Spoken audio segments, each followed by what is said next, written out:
Hi friends, today I am going to review the book, Virtual Facilitation, Create More Engagement and Impact, by Henrik Horn Andersen, Ivan Nelson and Kare Ronix.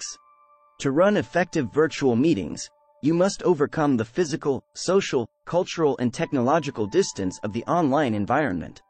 Virtual sessions offer advantages over physical meetings. For example, since participants can work on documents collaboratively, you can capture output in a format you can share afterward. The virtual environment also forestalls anyone dominating the discussion. However, virtual meetings raise physical, social, cultural, and technological barriers. To overcome the physical distance virtual sessions create, encourage participants to meet face-to-face beforehand. Give participants clear guidance on how to prepare. For example, they should have a glass of water or a cup of coffee on hand and make sure nothing in their environment will disturb them.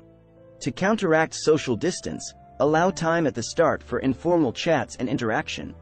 Use breakout rooms and schedule regular breaks. Be aware of cultural differences. Set clear ground rules at the start, and check in with people regularly to get their feedback on how things are going. Remember that technological problems can derail your session, so help people become familiar with the technology. Learn how to troubleshoot common problems, and always have an alternative path ready in case a technological glitch occurs. The first rule of thumb is that you need to spend more time planning than you think. Invest in a headset with a quality microphone, a separate webcam and 2 screens. Poor sound, strange camera angles, pixelated images or bad lighting distract participants.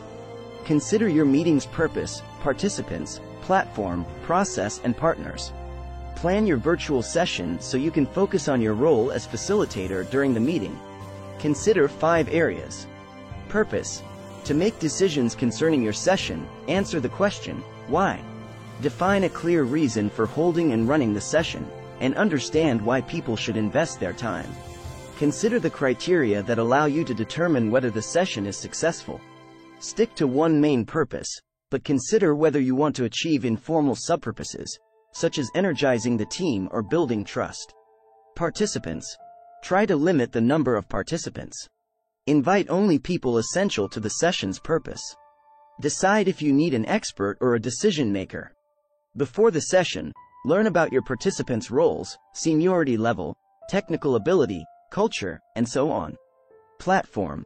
Your choice of platform depends on the technical ability of your participants. Go with something you and your participants already know.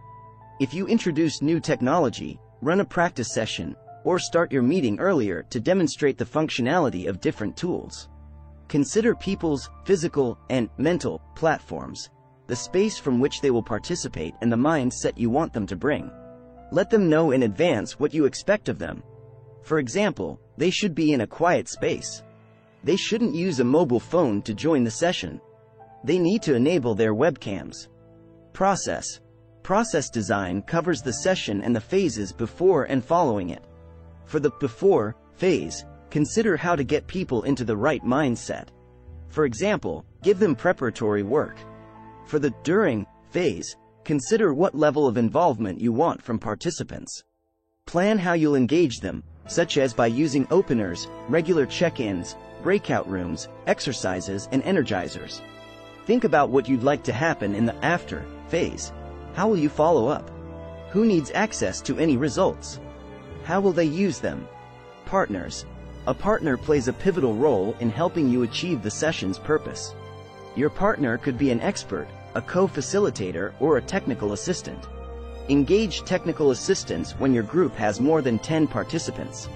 Running a smooth virtual session requires a detailed playbook.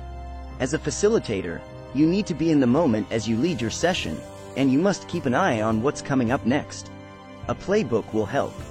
A playbook is a detailed plan that lays out your timing, lists who will do what when, and specifies materials you will need for each element.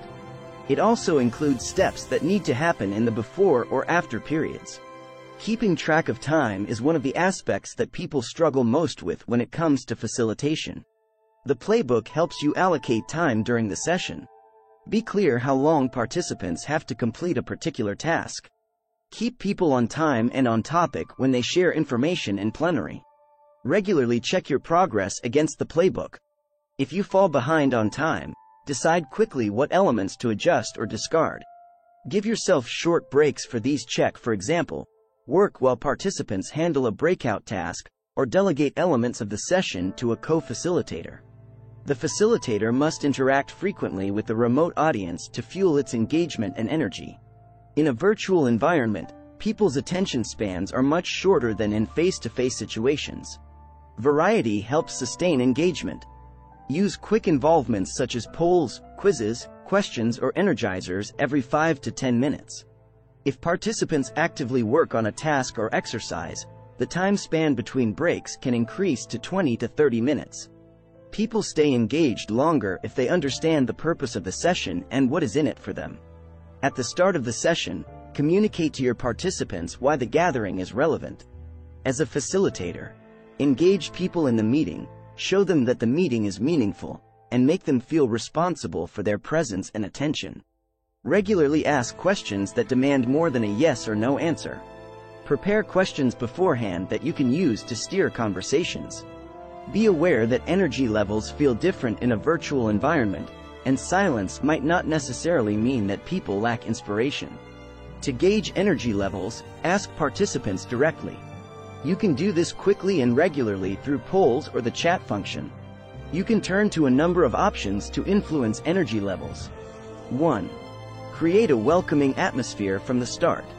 1. Greet people with a smile as they join to put them at ease. 2. Music can set the mood and boost energy levels. 2. Choose appropriate music that isn't distracting. 3.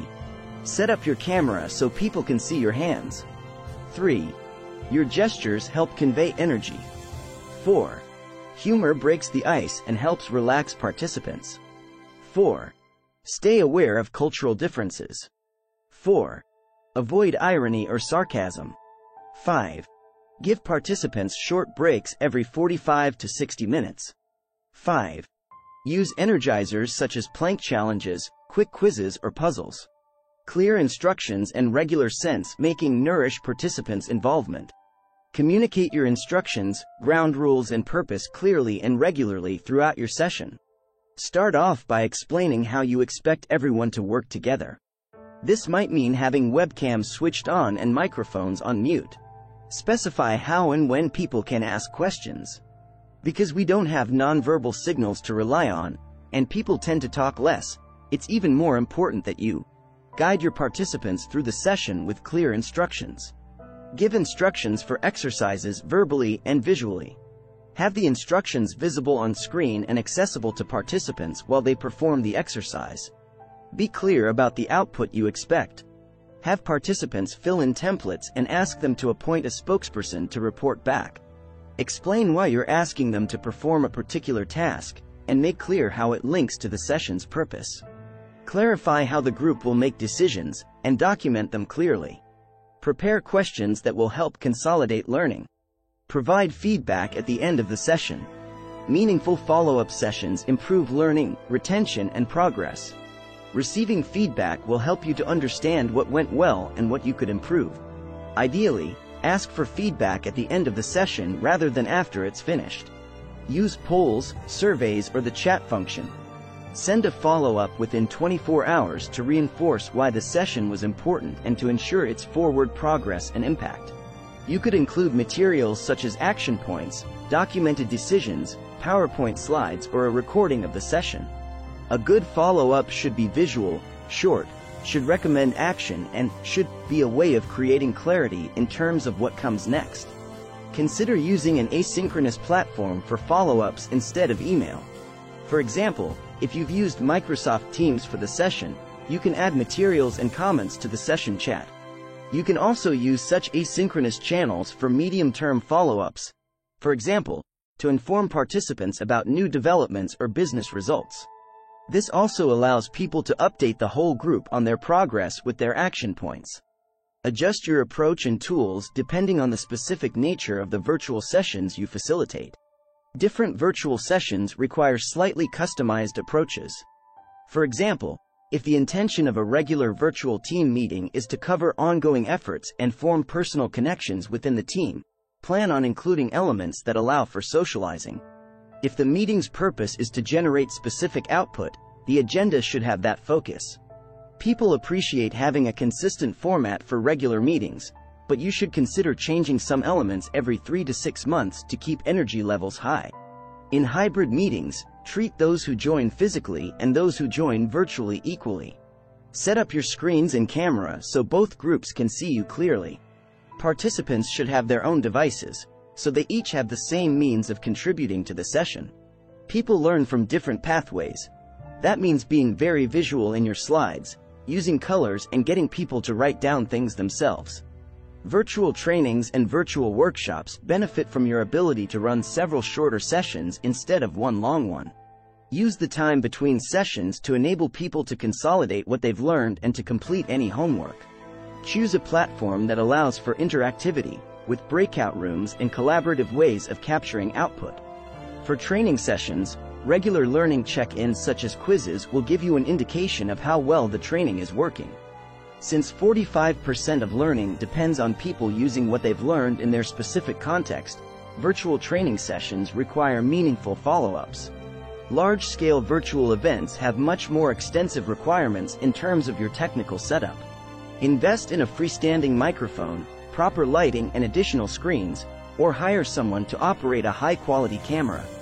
For large gatherings, create a detailed playbook and stick to it during the session. It will serve as the script that aligns you, your partners, and your audience.